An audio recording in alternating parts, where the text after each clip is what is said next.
Goa Organics వారి skin care, hair care, wellness products కోసం AP, తెలంగాణలో డిస్ట్రిబ్యూటర్లు కావాలను వివరాలకు స్క్రీన్ పైన ఉన్న నెంబర్ కి కాల్ చేయండి. లోక్సభ ఎన్నికల తేదీ సమీపిస్తూ ఉండడంతో తెలంగాణలో రాజకీయ పార్టీలు స్పీడ్ పెంచాయి.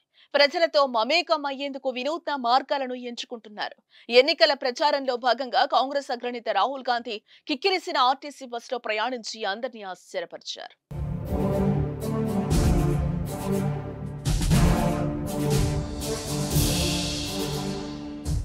మల్కాజ్గిరి లోక్సభ నియోజకవర్గంలోని సరూర్ నగర్ లో కాంగ్రెస్ నిర్వహించిన జనజాతర సభకు రాహుల్ గాంధీ హాజరయ్యారు.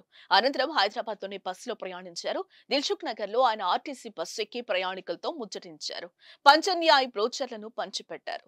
కాంగ్రెస్ మేనిఫెస్టోలో పొందుపరిచిన యువ న్యాయ్, కిసాన్ న్యాయ్, నారీ న్యాయ్, శ్రామిక్ న్యాయ్ గురించి ప్రయాణికులకు ఆయన వివరించారు. అలాగే రాష్ట్రంలో కాంగ్రెస్ ప్రభుత్వం అమలు చేస్తున్న ఉచిత బస్సు ప్రయాణ పథకంపై ఆరా తీశారు. ఇప్పటి వరకు అమలు చేసిన పథకాల తీరు ఎలా ఉన్నాయని రాహుల్ మహిళలను అడిగి తెలుసుకున్నారు.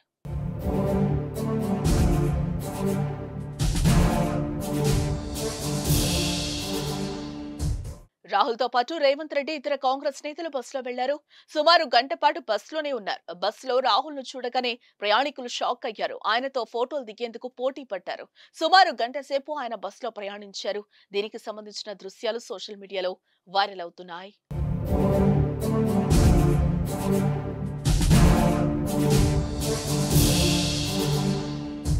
సుమన్ టీవీలో మీ పర్సనల్ అండ్ బిజినెస్ ప్రమోషన్స్ కోసం కింది నెంబర్కి కాంటాక్ట్ చేయండి.